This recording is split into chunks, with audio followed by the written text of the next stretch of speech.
అందరికీ నమస్తే. ఈరోజు మన డే 183 మార్నింగ్ 4:00 లేసాను. ఈరోజు చాలా బావుంది. ఎడిటింగ్ చేస్తున్నప్పుడు నేను చాలా హ్యాపీగా ఫీల్ అయినా. చాలా విషయాలు చేశాను ఈరోజు. So, watch that video. మొత్తం చూడండి వీడియో అంతా. సో, మెడిటేషన్ అయిపోయిన తర్వాత 48 లాస్ ఆఫ్ పవర్ బుక్ చదువుతున్నాను. తర్వాత అకాడమీకెళ్ళిపోయా. మార్నింగ్ ఎళ్ళాను అకాడమీ. సో, ఈవినింగ్ వేరే దగ్గరికెళ్ళాననమాట. సో, వీడియో మొత్తం చూడండి అర్థమవుతుంది. So, starting with some padding.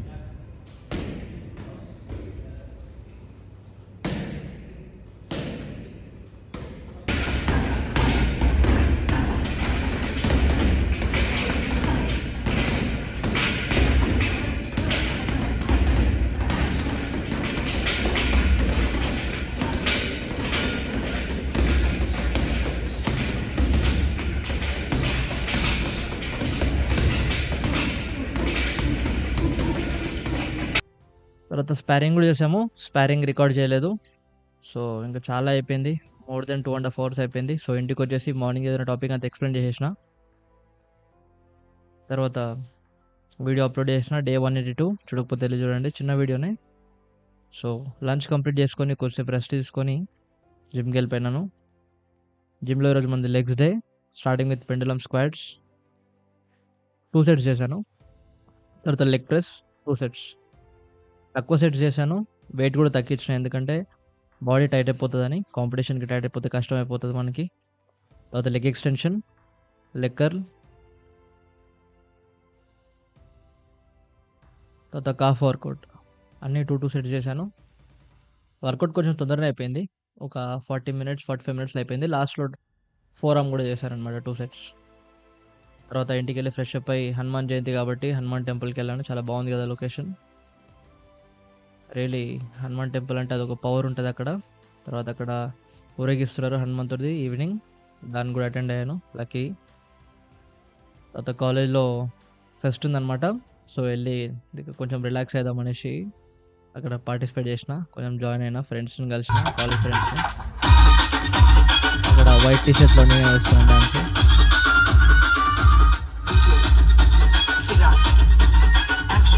So, కాలేజ్‌లో పార్టీ అయిపోయిన తర్వాత ఇంటికి స్టార్ట్ అయిపోయాను. That's all. వీడియో బాగుంటే లైక్, షేర్ అండ్ సబ్స్క్రైబ్.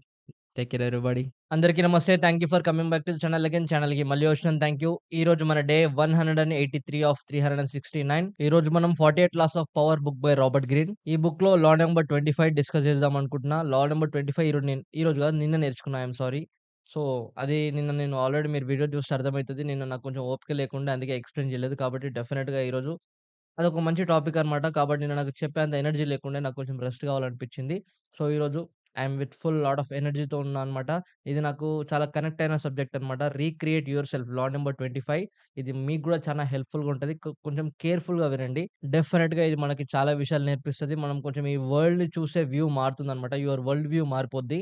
కాబట్టి కొద్దిగా వీడియో లెంత్ ఉన్నా పర్వాలేదు. But watch till the end డెఫినిట్‌గా హెల్ప్‌ఫుల్‌గా ఉంటదన్నమాట. So, recreate your self. మనల్ని మనం ఎందుకు క్రియేట్ జేసుకోవాలి? అంటే మనల్ని ఆల్రెడీ మన పేరెంట్స్ మనల్ని క్రియేట్ చేసారు. రైట్? వాళ్ళు మనకి ఒక రకమైన గోల్స్ ఇచ్చి, మనకి ఒక రకమైన ఐడెంటిటీ ఇచ్చారు. ఫర్ మీ నా పేరు అర్జున్. రైట్? అంటే నా నేమ్ ఎవరిచ్చారు? మా పేరెంట్స్ ఇచ్చారు. రైట్? సొసైటీ మొత్తం నన్ను ఏ పేరుతో పిలుస్తుంది? అర్జున్ అనే పేరుతోనే పిలుస్తుంది. ఓకేనా? But here what is the thing is ఎప్పుడైతే నువ్వు నీకు ఒకరిచ్చిన పేరుతోని నువ్వు ఉంటున్నావంటే డెఫినిట్‌గా you are not successful. You are not successful. ఎందుకంటే దే లిమిట్ యూ. నీకొక ఐడెంటిటీ ఇచ్చి నువ్వు ఇంతే, నువ్వు ఇది అని వాళ్ళు నిన్ను లిమిట్ చేస్తారనమాట. నిన్ను క్రియేట్ చేసిన వాళ్ళే నిన్ను లిమిట్ చేయగలుగుతారు. కాబట్టి ఇక్కడ మనం గమనించండి. మనల్ని మనం రీక్రియేట్ చేసుకోవాలంటే మన లిమిటేషన్స్‌ని మనం దాటాలనమాట. ఎప్పుడైతే మన లిమిట్స్ మనం దాటి మన లిమిట్స్ మనం పుష్ చేస్తామో అప్పుడే మనల్ని మనం రీక్రియేట్ చేసుకుంటాం. సో, మనల్ని మనం రీక్రియేట్ ఎందుకు చేసుకోవాలి? ఇప్పుడు మనం గమనిస్తే ఇప్పుడు ద ఫేమస్ మూవీ యాక్టర్ చూడండి 'చిరంజీవి' ఉన్నారు. చిరంజీవి పేరేంటి? చిరంజీవి పేరు ఒరిజినల్‌గా చిరంజీవియా? కాదు. His name is different. జనాలు ఆయనకి చిరంజీవి అని నేమ్ ఇచ్చారు. ఇప్పుడు రీసెంట్‌గా మనకి 'గద్దర్' చనిపోయాడు. రైట్? 'గద్దర్' చనిపోయారు కాబట్టి ఆయన పేరు గద్దరా? కాదు. జనాలు ఆయనకి 'గద్దర్' ఇచ్చారు. అంటే అక్కడ ఏంటంటే వాళ్ళకి వాళ్ళ సొసైటీ ఇచ్చిన నేమ్, వాళ్ళ సర్టిఫికేట్స్ పైన ఉన్న నేమ్, వాళ్ళ పేరెంట్స్ ఇచ్చిన ఒక ఐడెంటిటీతో పాటు వాళ్ళ ఓన్ టాలెంట్‌తోని, వాళ్ళ ఓన్ స్కిల్స్‌తోని వాళ్ళు వాళ్ళ ఐడెంటిటీని చేంజ్ చేసుకున్నారు. ఎప్పుడైతే నీ ఐడెంటిటీని నువ్వు చేంజ్ చేయగలుగుతావో, అంటే ఎప్పుడైతే నువ్వు నిన్ను నువ్వు రీక్రియేట్ చేసుకోగలుగుతావో, సొసైటీ నీకో నేమ్ ఇస్తది. గమనించండి. Famous personalities. గొప్ప గొప్పోళ్ళందరికీ సొసైటీ ఒక నిక్‌నేమ్‌తో పిలుచుకుంటా. Yes or no? సో, ఇప్పుడు మహాత్మా గాంధీ ఉన్నారు. ఆయన పేరు మహాత్మా గాంధీ గాదు గదా! మహాత్మా అని పేరు పిలుచుకుంటారనమాట. ఎందుకంటే ఆయనని ఐడెంటిటీ ఆయనని అలా చూపెట్టుకున్నాడు. రైట్? సో, ఇక్కడ మనమేం జేయాలంటే మన ఐడెంటిటీని మనం మార్చుకోవాలి. మన ఐడెంటిటీ మార్చుకోవడం కంప్లీట్‌గా మన రెస్పాన్సిబిలిటీయే. సొసైటీ మనల్ని లిమిట్ జేస్తది. ఒక సాఫ్ట్‌వేర్ ఎంప్లాయీ అయితే నువ్వు ఒక సాఫ్ట్‌వేర్ ఎంప్లాయీవేరా అంటది. ఒక గవర్నమెంట్ ఎంప్లాయీ అయితే నువ్వు ఒక గవర్నమెంట్ ఎంప్లాయీవేరా అంటది. అంటే నీకొక ఐడెంటిటీ ఇచ్చి దాని నుంచి నీకు లిమిట్ చేసేస్తది. బట్ మనము ఏ దానికి లిమిట్ గాకూడదు. నీకెక్కువ పవర్ అండ్ రెస్పెక్ట్ గావాలంటే నువ్వు మల్టీ డిసిప్లినరీ పర్సన్ గావాలి. మల్టీ డిసిప్లినరీ పర్సన్ అంటే మల్టిపుల్ ఫీల్డ్స్‌లో నువ్వు పార్టిసిపేట్ జేషుండాలనమాట. సో, ఇక్కడ గమనించండి. ఒకటే ఫీల్డ్‌లో మన లైఫ్ అంతా గడపడం బెటరా? మల్టిపుల్ ఫీల్డ్స్‌ని ఎక్స్‌పీరియన్స్ జేసి, ఈ వరల్డ్ ఇచ్చిన న్యూ ఐడెంటిటీస్‌ని మనం క్రియేట్ జేసుకోవడం బెటరా? చూడండి ఎంత సాటిస్ఫాక్షన్ ఉంటది.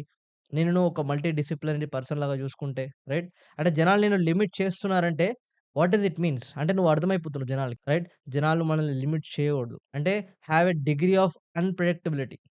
కొంచెం అన్‌ప్రెడిక్టబుల్‌గా ఉండండి. అంటే జనాలు మిమ్మల్ని ఎక్స్‌పెక్ట్ జేయొద్దు. అంటే వీడు ఇది మాత్రమే అని నిన్ను లిమిట్ చేయకూడదనమాట. So, I am on that journey. అందుకని ఇది పర్సనల్‌గా నాకు చాలా కనెక్ట్ అయింది. ఎందుకంటే ఐ యామ్ డూయింగ్ మెడిటేషన్. అంటే కొంచెం స్పిరిచువల్‌గా చేద్దాం అనుకుంటున్నా. Okay. That is other identity. I am doing kick boxing. That is other identity.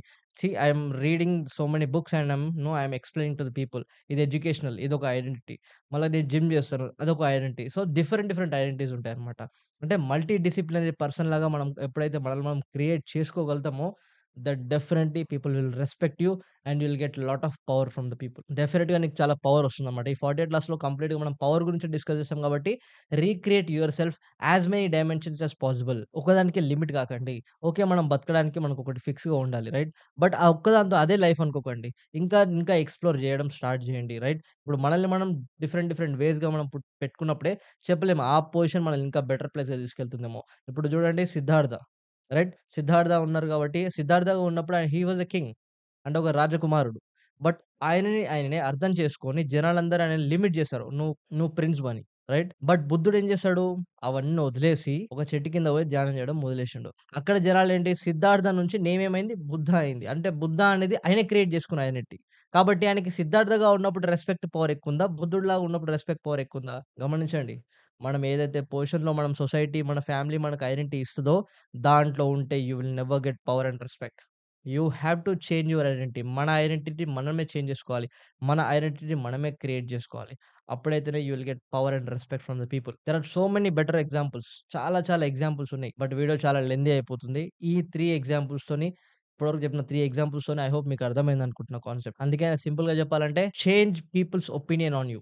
జనాలు నీ పైన ఒక ఒపీనియన్ పెట్టుకుంటారు కదా! దాన్ని చేంజ్ చేయండు.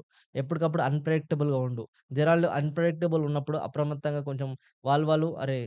వాడికి ఎవరికీ అర్థం కాదురా కాబట్టి వాని దగ్గరికెళ్ళినప్పుడు రెస్పెక్ట్‌ఫుల్‌గా ఉండాలి అని ఉంటారు. నువ్వు ప్రెడిక్ట్ చేసి నువ్వు ఎలాంటోడో వాళ్ళకి అర్థమైపోయిందనుకో క్యాజువల్‌గా మాట్లాడేస్తారనమాట. So, understand the power dynamics there. Try to understand it. Create your own identity. Make your life a better life.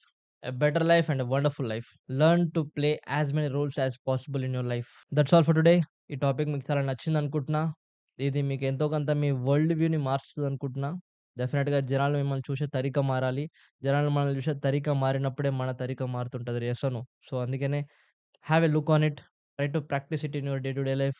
ఒకటే పనితోని లిమిట్ చేసుకోకండి. డిఫరెంట్ పనులు చేయండి. డిఫరెంట్‌గా కనబడండి. అంటే మూమెంట్స్ బట్టి, టైం బట్టి, సిట్యుయేషన్ బట్టి మనం మారడం నేర్చుకోవాలి. ఎప్పుడు ఒకేలాగా ఉంటే డెఫినెట్‌గా జనాలు మనల్ని లిమిట్ చేసేస్తారు. జనాలు మనం అర్థమైపోతాం వాడు ఇంతే అంటారు. అది నువ్వు అర్థం కాకపోతే నువ్వెలాంటో నువ్వు అర్థం కాదు. నువ్వెంత అనేది వాళ్ళు గెస్ చేయలేరనమాట. They will start giving respect to you. So, I hope మీకు అర్థమైందనుకుంటున్నా. Jai Hind friends. See you all tomorrow. Take care everybody.